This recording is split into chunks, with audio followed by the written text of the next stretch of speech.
നമസ്കാരം. ഞാൻ മൊയ്തീൻ ഷാ വിഷനിലേക്ക് എല്ലാവർക്കും സ്വാഗതം. ബഹുമാന്യരെ, നമ്മുടെ യൂട്യൂബ് ചാനലിൽ ഷാ വിഷൻ എന്ന് അടിച്ചു കഴിഞ്ഞാൽ നിങ്ങൾ എല്ലാവർക്കും കാണാം. അപ്പോൾ എല്ലാവരും കാണണം, ലൈക്ക് ചെയ്യണം, പിന്നെ ഷെയർ ചെയ്യണം എന്ന് ആദ്യമായിട്ട് അഭ്യർത്ഥിക്കുകയാണ്.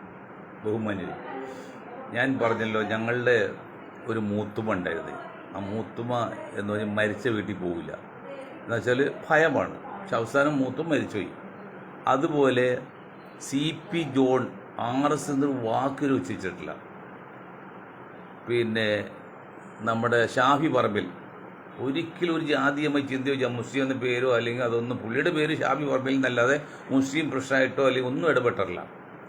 എന്നിട്ട് പോലും ജോൺ സാറിന് ഏതാണ്ട് ചെറിയ മൂവ്മെൻറ്റ് ജയിക്കുന്ന കണ്ടപ്പോൾ, ഷാഫിക്ക് അത് വളർന്നു കണ്ടപ്പോൾ ഈ സംഘപരിവാറും അവർ ജിഹാദികൾക്ക് വേണ്ടി വാദിക്കുന്നതാണ് ഷാഹുലെന്നും ഷാഫി എന്നും ജോണെന്നും പറഞ്ഞു. അപ്പോൾ ജോൺ സാറെ, ഷാഫി സാറെ, നിങ്ങൾ എത്രയൊക്കെ പുണ്യവാളി പറഞ്ഞാലും നിങ്ങളുടെ പേര് ക്രിസ്ത്യൻ നാമാണോ മുസ്ലിം നാമാണോ, നിങ്ങൾ ജിഹാദികളോ അല്ലെങ്കിൽ വർഗീയമായിട്ട് മാത്രമേ സംഘപരിവാറിനെ കാണാൻ പറ്റുള്ളൂ. അത് ഇനിയും മനസ്സിലാക്കാം. പിന്നെ വിഷു ആഘോഷിച്ച എല്ലാവർക്കും എൻ്റെയും എൻ്റെ പാർട്ടിയുടെയും അഭിനന്ദനങ്ങളും ആശംസിക്കും. അതിൽ ദുഃഖകരം പറയട്ടെ, ഗുണ്ട് പൊട്ടി മരിച്ച ആ പയ്യനും പൂ പറിക്കാൻ വേണ്ടി ഇറങ്ങിയ വീട് മരിച്ച പയ്യൻ്റെ ആത്മാവിന് നിത്യശാന്തി നേർന്നുകൊണ്ട് നമുക്ക് തുടങ്ങാം. ഇന്ന് ബീഹാറിൽ BJPയുടെ മുഖ്യമന്ത്രി അധികാരം വരും, സ്വതന്ത്രമായി. പണ്ടൊക്കെ ഡെപ്യൂട്ടി CM ഒക്കെ ആയിരുന്നു. നിങ്ങൾ കാര്യം മനസ്സിലാക്കണം, ലാലുജി അവിടെ ഭരിക്കുമ്പോൾ 90-ലെ ബാബരി മസ്ജിദ് പൊളിക്കൽ മുമ്പ് നടന്ന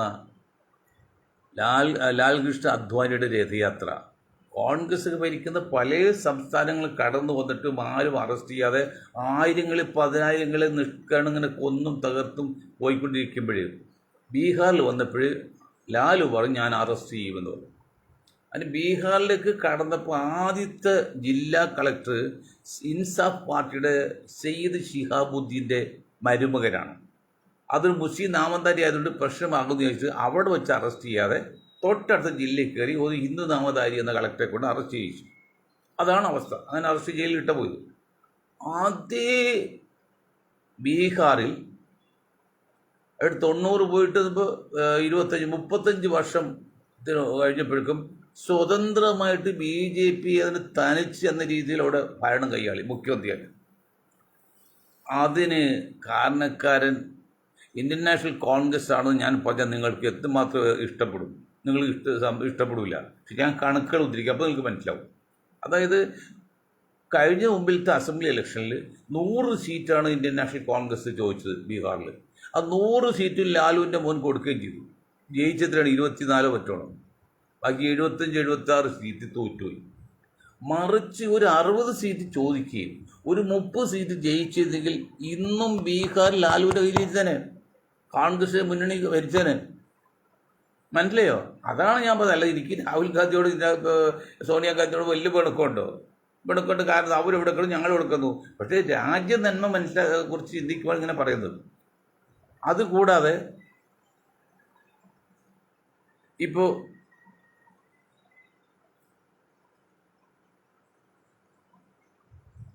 എല്ലാവരെയും ഒരു കൊടക്കീഴിൽ നിർത്തി മുന്നോട്ട് പോയതെങ്കിൽ ഇപ്പോഴും കോൺഗ്രസ് ഇന്ത്യ ഭരിക്കില്ലേ?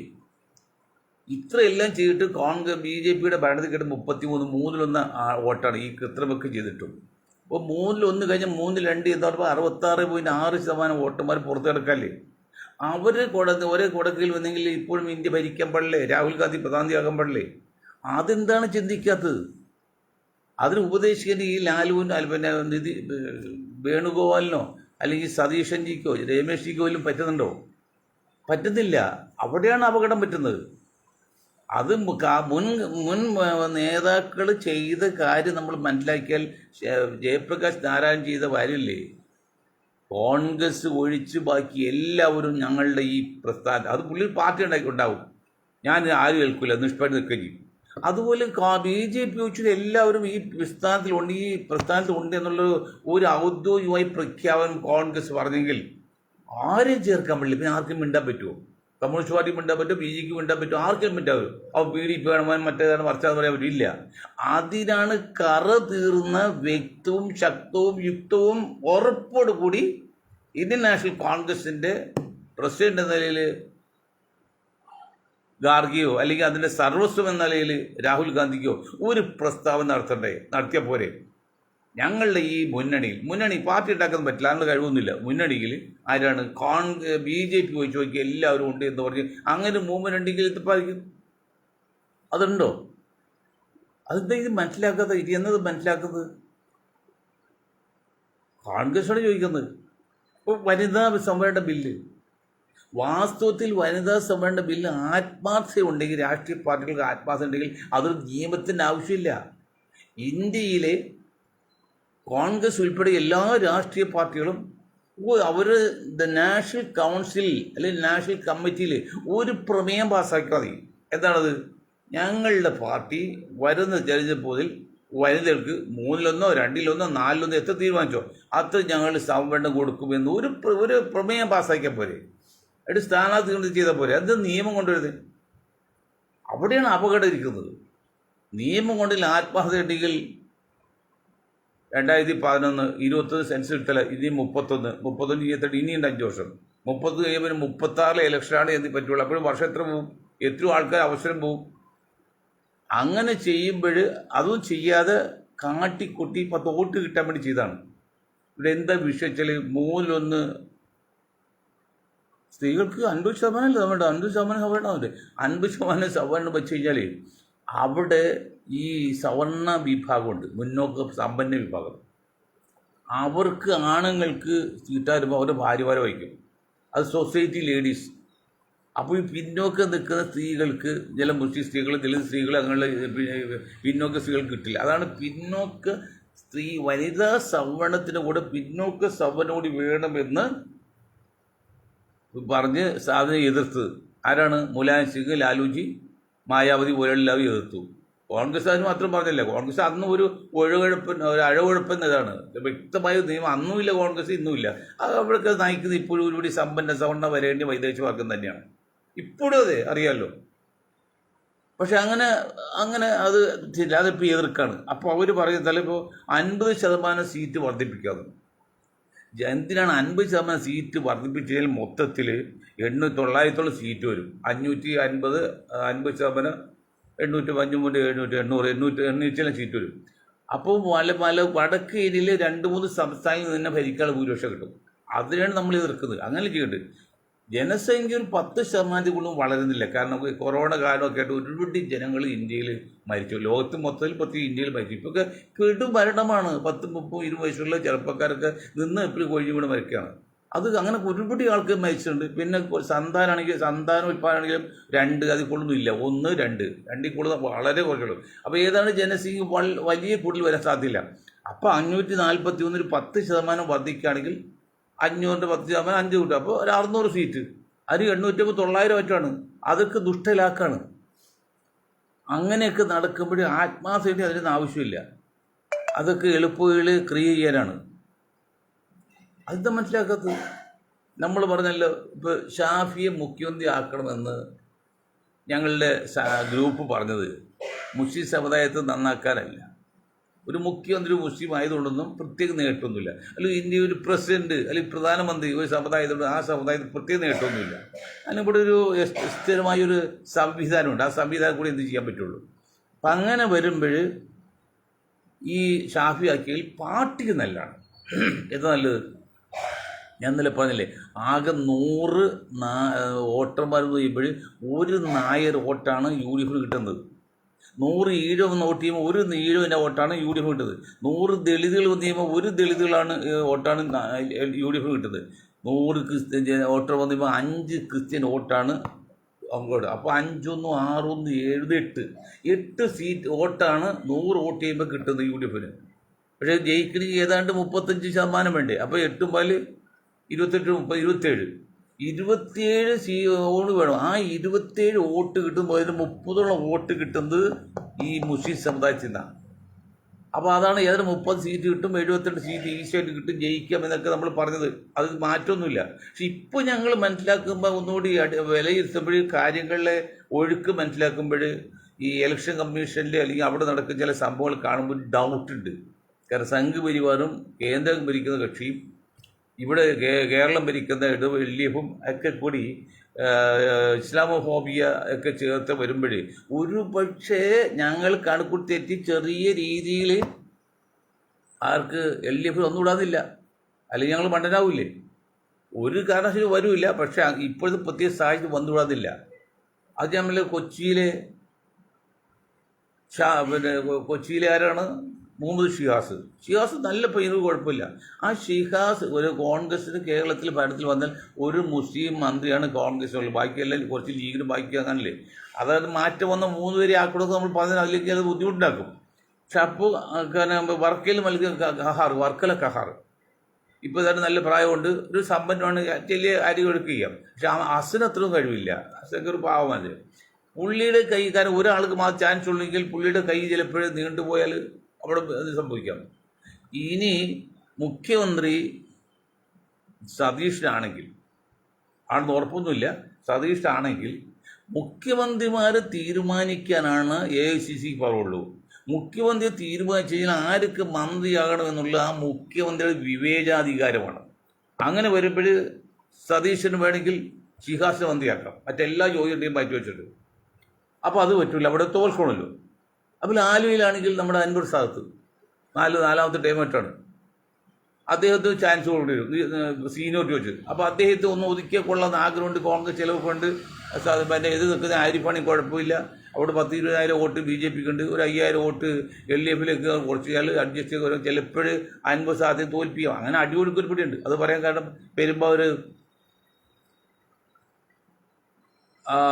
പുള്ളിക്കാരുണ്ടല്ലോ, 4ാമത് പ്രാവശ്യം ജയിച്ച മന്ത്രിസ്ഥാനം കൊടുക്കാൻ വേണ്ടി തോൽപ്പിച്ചല്ല നിഷ കേസിലിട്ടുണ്ട് സാജു പൊള്ളെ. അതുപോലെ കോഴത്തിന് അങ്കമാലിക്കാരൻ മറ്റേ പുള്ളിക്കാരൻ ആ MLA ഒക്കെ വളരെ പാവം മര്യാദക്കാരുമാണ്. അപ്പം അങ്ങനെയൊക്കെ അടിയൊഴുക്ക് ഒരുപടി ഉള്ളതുകൊണ്ട് ഒരു പക്ഷേ UDF തന്നെ ഭരണം കിട്ടുന്നത് ഉറപ്പൊന്നുമില്ല, ചില വ്യത്യാസം സംഭവിക്കാം. അതുകൂടി ഞങ്ങൾ പറഞ്ഞില്ലെങ്കിൽ ഞങ്ങൾ മണ്ടനാവില്ലേ? ഞങ്ങൾക്ക് പറ്റില്ലല്ലോ. അപ്പം അങ്ങനെ വരുമ്പോൾ കോൺഗ്രസ് നേതാക്കളുടെ ശ്രമം കുറച്ചുകൂടി ആധികാരികമായിട്ട് കുറച്ച് ശാസ്ത്രീയമായിട്ടായിരിക്കണം. ഇപ്പോൾ സതീശനെ ആക്കണം എന്നൊരു വിഭാഗം, പിന്നെ രമേശ് ആക്കുന്ന ഒരു വിഭാഗം, KC വേണുപോലെ ചാൻസ് ഉണ്ട്, അങ്ങനെ വേണമെന്ന് പറയും. അപ്പോൾ ഈ 2 പേരെ അപേക്ഷിച്ച് മൊത്തത്തിൽ ഒരു പക്വതയും പാകതയും ഉള്ളത് KC വേണുപോലല്ല, പറയാതിരിക്കാൻ പറ്റില്ല. സതീശന് ആൾക്ക് നല്ല അടികളും ഇടുത്തിയാട്ടം കൂടുതൽ, ദേഷ്യം കൂടും, അങ്ങനെ പാടില്ല. എത്ര ക്ഷമാശീലനായിരിക്കുന്നറിയുമോ? അത് കാരണിയും മറ്റേ കുഞ്ഞാലിക്കുട്ടിയും ഉമ്മൻചാണ്ടിയൊക്കെ മനസ്സിലാക്കും, കാരണം ആരും കണ്ടില്ല. അപ്പം അങ്ങനെയൊക്കെ വരുമ്പോൾ ഒരുപടി അടിയൊഴുക്ക് ഉള്ളതുകൊണ്ട് ഞങ്ങളന്ന് 72 സീറ്റ് അല്ലെങ്കിൽ 70 സീറ്റ് കിട്ടി UDF ഭരണത്തിൽ ഉറപ്പാണ് എന്ന് പറഞ്ഞാൽ ഇപ്പോഴത്തെ കാര്യത്തിൽ ചില ഡൗട്ട് വരുന്നുണ്ട്. എന്നുവെച്ചാൽ മുസ്ലിങ്ങൾ വോട്ട് മുഴുവൻ N ബ്ലോക്ക് UDF ചെയ്യും, പക്ഷേ മറ്റടിയൊഴുക്കുണ്ടെങ്കിലോ അത് ഏതുപോലെ എന്നറിയുമോ? നിങ്ങൾക്ക് പറഞ്ഞാൽ മനസ്സിലാവും. കേട്ടത് തൃശ്ശൂർ BJP ജയിച്ചു, നല്ല ഭൂരിപക്ഷം ജയിച്ചു, പക്ഷെ കമ്മ്യൂണിസ്റ്റുകാർ വോട്ട് കുറവില്ല. അപ്പോൾ ഓരോരോ കോൺഗ്രസ്സാണ് വോട്ട് മുഴുവൻ BJP കൊടുത്തത്, ഞങ്ങളുടെ വോട്ട് കുറവില്ലെന്ന്. അത് അങ്ങനെയല്ലെന്ന് ഇങ്ങനെയാണെന്ന് പറയാൻ കോൺഗ്രസ് അറിയാവോ? അവിടെ സാധാരണഗതിയിൽ മുള്ളിക്കാൻ വോട്ടിയാറുള്ള മുസ്ലിം സമുദായം. പക്ഷെ ഇത്തവണ മുള്ളിക്കൊരു സാധ്യത കണ്ടപ്പോൾ ജയിക്കാൻ സാധ്യതയുള്ളത് CPIയുടെ ആൾക്കാന്ന് വെച്ചിട്ടുണ്ട്. മുസ്ലിം സമുദായം ഏതാണ്ട് N ബ്ലോക്ക് ഇയാൾക്ക് വോട്ട് ചെയ്ത് LDF നിലയിൽ. പക്ഷേ LDFിൽ കുറേ അധികം വോട്ടുകളും BJPക്ക് പോയി, മറ്റ് ക്രിസ്ത്യാനിക്ക് കൂടെ വോട്ട് പോയി. അങ്ങനെ പിന്നെ കൃത്യം വോട്ട് നടത്തി അങ്ങനെ സുരേഷ് ജയിച്ചു. അപ്പോൾ പറയുന്നതറിയോ, ഞങ്ങൾക്ക് വോട്ട് കുറവില്ല എന്നാണ്. ഞങ്ങൾക്ക് വോട്ട് കുറയാത്ത കാരണം ഈ സംഭവമാണ്, മുസ്ലിം ഞങ്ങൾ വോട്ട് ചെയ്തില്ല. അതുപോലെ നമ്മളെ വോട്ട് ചെയ്യാതെ മുഴുവൻ മുസ്ലിം സമുദായം UDFിൽ വോട്ട് ചെയ്ത്. പക്ഷേ അവിടെ പിന്നെ ഇസ്ലാം ഫോബിയയുടെ പേരിൽ ചിലവരെ ഒതുക്കാൻ നോക്കി മറ്റു ചില അഡ്ജസ്റ്റ്മെൻറ്റൊക്കെ വരുമ്പോഴല്ലോ സ്വാഭാവികമായിട്ടും ചെറിയ മിസ്റ്റേക്ക് പറ്റിയേക്കാം എന്നൊരു ആവുകൾ പറഞ്ഞുള്ളൂ. കോൺഗ്രസിനെ സംബന്ധിച്ച് കുറച്ചുകൂടി നമ്മൾ മുന്നോട്ട് പോയില്ലെങ്കിൽ, കുറച്ചുകൂടി യുക്തിയോടെ ചെയ്തില്ലെങ്കിൽ അപകടത്തിലേ പോകുന്നത്. കാരണം ഇപ്പോഴും എന്തുകൊണ്ടാണ് ഇന്ത്യൻ നാഷണൽ കോൺഗ്രസ് കഴിഞ്ഞ 10 വർഷം കേരളത്തിൽ ഭരണത്തിൽ കിട്ടായതെന്ന് വെച്ചാൽ അതിൻ്റെ ഉത്തരം ഇപ്പോഴല്ല. അറബിക് സർവകലാശാല തുടങ്ങാത്ത പേരിൽ മുസ്ലിം സമുദായത്തിൽ നിന്ന് 2-3% പേര് വടക്ക് വലത്തേക്ക് തിരിഞ്ഞവരെ എടുത്തേക്ക് തിരിഞ്ഞു. അതാണ് വ്യത്യാസം. അതെല്ലാം ഇപ്പോൾ മാറ്റി OTS തീരുമാനിച്ചു. അപ്പോൾ 99% UDF ജയിക്കേണ്ടതാണ്. മറ്റ് മിസ്റ്റേക്കൊന്നും ഉണ്ടായില്ലെങ്കിൽ. മിസ്റ്റേക്ക് ഉണ്ടോ ഇല്ലെന്നും പറയാൻ പറ്റില്ല. അടിയൊഴുക്ക് ഒരുപിടി അടിയൊഴുക്കാണ്. നമ്മൾ പ്രതീക്ഷ പോലെയൊന്നുമില്ല. ഒരുപിടി അടിയൊഴുക്കുള്ളതുകൊണ്ട് ചിലപ്പോൾ മാറ്റം വന്നേക്കാം. അപ്പോൾ ഏതായാലും ഇത്തരണത്തിൽ കോൺഗ്രസ് ഒന്ന് ശ്രദ്ധിക്കുന്നതല്ലാണ്. ഇപ്പം ദേശീയ ലെവലിലാണെങ്കിലും പറഞ്ഞല്ലോ, രാഹുൽ ഗാന്ധി ഭരിക്കട്ടെ അല്ലെങ്കിൽ നയിക്കട്ടെ. പക്ഷെ നിങ്ങൾ പറയേണ്ടതാണ് BJP ഒഴിച്ചുള്ള ബാക്കി എല്ലാവരും ഒരു മുന്നണി ചേർത്ത് ഒരു മുന്നണിയിൽ ഉണ്ടാക്കി ചേർത്തിട്ട് മുന്നോട്ട് പോയാണെങ്കിൽ നിങ്ങൾക്ക് പ്രതീക്ഷയുണ്ട്. ഇതൊന്നും ചെയ്തില്ലെങ്കിൽ അപകടമാണ്. ഞാൻ പറഞ്ഞില്ല, DMK ഒഴിവാക്കിക്കൊണ്ട് ജോസഫ് വിജയ് എന്ന ക്രിസ്ത്യാനി, അല്ലെങ്കിൽ ഹിന്ദു ആയിരുന്നു, പക്ഷേ ക്രിസ്ത്യാനി ആയതിൻ്റെ ചേർത്താലുണ്ട്, മുഖ്യമന്ത്രിയാക്കാനുള്ള ശ്രമത്തിൽ KC വേണുഗോപാൽ ശ്രമിച്ചു എന്ന പേരിലാണ് അവിടുത്തെ വനിതാ വിംഗിൻ്റെ സംസ്ഥാന പ്രസിഡന്റ് ഒരു മുസ്ലിം സ്ത്രീയോട് രാജിവെച്ചിട്ടുണ്ട്. KC വേണം എന്തിനു പറയാൻ പറ്റുമോ? KC വേണം പറയാം. അദ്ദേഹത്തെ ഇപ്പോൾ രാഹുൽ ഗാന്ധി പറയുമ്പോൾ കേൾക്കുക. രാഹുൽ ഗാന്ധി പറഞ്ഞ പ്രിയങ്ക പറഞ്ഞതിൽ വധേര പറയണം. വധയുടെ കയ്യിലാണ് ഇന്ത്യൻ നാഷണൽ കോൺഗ്രസിൻ്റെ ചുക്കാരിക്കുന്നത്. അതൊക്കെ ഒരുപാട് രഹസ്യങ്ങൾ നമുക്കറിയാം. അത് നമ്മൾ എല്ലാം ഒന്നും പറയുന്നില്ല. അപ്പം അങ്ങനെയൊക്കെ വരുമ്പോൾ ഞാൻ പറഞ്ഞല്ലോ, ഷാഫിക്ക് അവിടെ വന്നപ്പോൾ എനിക്ക് പകരം ഒരു മുസ്ലിം വരാതിരിക്കാൻ വേണ്ടി ഒരുപാട് ശ്രമിച്ചുള്ളി. അതൊരു പരിധി വിജയിക്കുകയും ചെയ്തു. പക്ഷെ ഇവിടെയോ റോബർട്ട് വധേര എന്ത് ചെയ്ത്? അവിടെ ഒരു ക്രിസ്ത്യൻ നാമധാരി വധാണെങ്കിൽ തമിഴ്നാട് ഒരു ക്രിസ്ത്യൻ മുഖ്യമന്ത്രി ആവുമല്ലോ എന്ന് ചോദിച്ച് അങ്ങനെ ഒരു കളി കളിച്ച് കളിയുമ്പോൾ കളിയുണ്ട്. അത് മനസ്സിലാക്കണം. ഞാൻ ഇന്നലെ പറഞ്ഞപ്പോൾ ഡാർക്കോട്ട് ജിയാരും കൊച്ചൊക്കെ അച്ഛൻ പറഞ്ഞാലും പിന്നെ ബിഷപ്പ് പറഞ്ഞാലൊക്കെ അത് ജോർജും മോനും പറഞ്ഞത് ഞങ്ങൾ പറഞ്ഞത്. അങ്ങനെ രണ്ടുപേരും പറഞ്ഞാൽ മാത്രം കേൾക്കാൻ മാത്രമേ ഉള്ളൂ നിങ്ങൾ, അല്ലല്ലോ.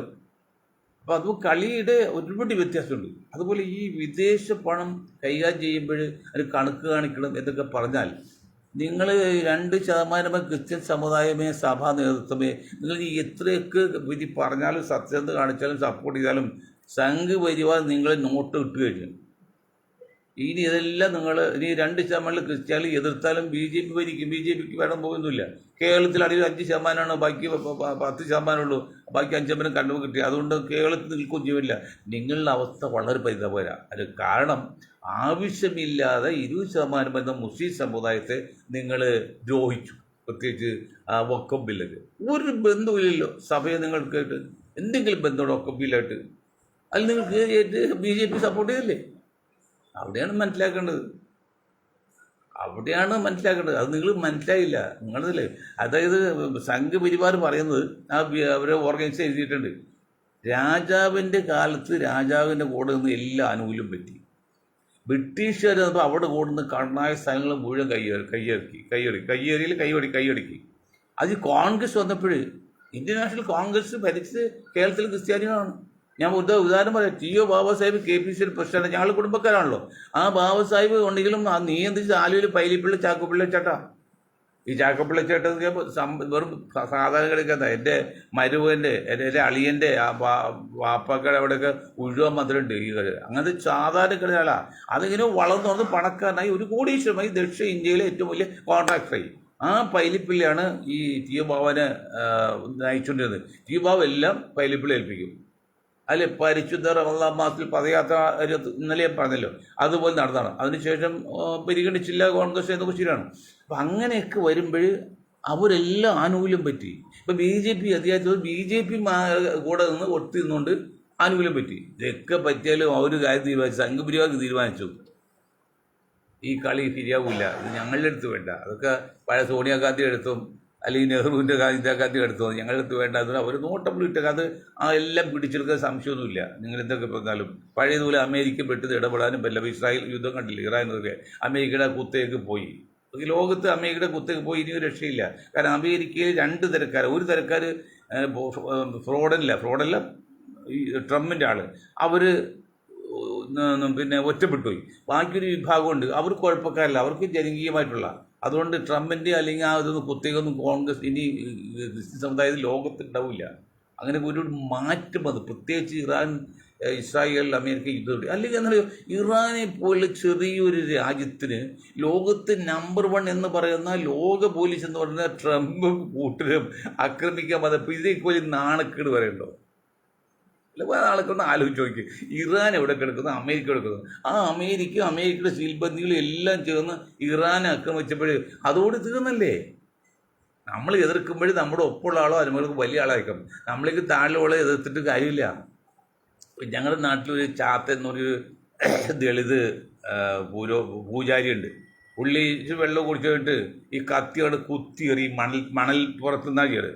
അപ്പോൾ മണൽ പേലൊക്കെ കുത്തി എറിയുമ്പോൾ കത്തി ഇങ്ങനെ കുത്തി വീഴില്ലേ? അപ്പോൾ അതാ പറഞ്ഞെന്ന് പറയും. അത് ഞാൻ പറഞ്ഞ അങ്ങനെയാണ്. മണലിലേക്ക് കുത്തി എറിഞ്ഞാൽ കുത്തി. അതുപോലെ ട്രംപ് ഇറാനോട് പരസ്യമായിട്ട് യുദ്ധത്തോടുകൂടി ട്രംപിൻ്റെ ഗ്യാസ് പോയി. അത് മനസ്സിലാക്കുന്നില്ലേ? അതൊക്കെ ഇവിടെ മനസ്സിലാക്കി കഴിഞ്ഞു സഭയെ. അതുകൊണ്ട് സഭയൊക്കെ കുറച്ചുകൂടിയൊക്കെ ശ്രദ്ധിച്ച് ഒതുക്കിയൊക്കെ പോയാൽ നിങ്ങൾക്ക് നല്ല ഇലക്കുന്നത്. ഇനി സഭ മാത്രമല്ല, മുസ്ലിം സമുദായങ്ങളും വിദേശ പണം വാങ്ങിച്ചോ കുഴപ്പമില്ല, കൃത്യമായിട്ട് കണക്ക് കാണിക്കണം, അതിന് മാത്രം ഉപയോഗിക്കാവുള്ളൂ. ഹിന്ദു ആണെങ്കിലും അതെ, പണം വാങ്ങിച്ചോ. ഇത് വിദേശ പണം വെറുതെ കിട്ടുകയാണെങ്കിലല്ലോ. നമ്മൾ വീട് വയ്ക്കുക, ഒരു ചാക്ക് സിമ്മിന് 500 രൂപ. അവർ ദിവസം പണിയാൻ പോയി 1000 രൂപ കിട്ടത്. ഇപ്പോൾ 2 ദിവസം 60 ദിവസം പണിതാൽ അവർ കിട്ടുന്നത് 2 ചാക്ക് സിമിൻ്റെ കാശാണ്. ഇത് വിദേശ പണം വെറുതെ കിട്ടുകയാണ്. അവർ 10 രൂപ വില ഉണ്ടാവില്ല. അതൊക്കെ സഹിക്കാൻ പറ്റുമോ? ഏത് ജാതിയാണെങ്കിലും, മുസ്ലിം ആണെങ്കിലും ഹിന്ദു ആണെങ്കിലും ക്രിസ്ത്യാനിയിലും അങ്ങനെ വിദേശ പണം കൊണ്ടുവന്ന് ഇവിടെ സുഖിച്ച് താമസിക്കേണ്ട ജീവിക്കേണ്ട വളരെ ഉണ്ടെന്നേ. കഷ്ടപ്പെടാൻ എല്ലാവരും അറിയട്ടെ. ഇത് തിന്ന് ചീർത്ത് പന്നിയെ പോലെ സുഖലോലുപരായിട്ട് 2 ലോകമുള്ള ഇന്ത്യയിൽ, കേരളത്തിൽ. ഒന്ന് സഭാ നേതാക്കന്മാരും കമ്മ്യൂണിസ്റ്റ് നേതാക്കളും. അവരുടെ ഏറ്റവും സുഖലോലുപര് രാജകുമാരന്മാരെ പോലെ. കമ്മ്യൂണിസ്റ്റ് നേതാക്കൾക്ക് പതിവ് എന്താ, ജീവിതശൈലി എന്താ? അതുപോലെ സഭയും മറ്റുള്ളവർക്ക് അത്രയുമില്ല. ഇതൊക്കെ ഒരു മാറ്റം വേണ്ട സമയം അതിക്രമിച്ചിരിക്കുന്ന പേരിൽ ഇതൊക്കെ ഒരു മാറ്റം വേണം എന്ന് പറഞ്ഞുകൊണ്ടും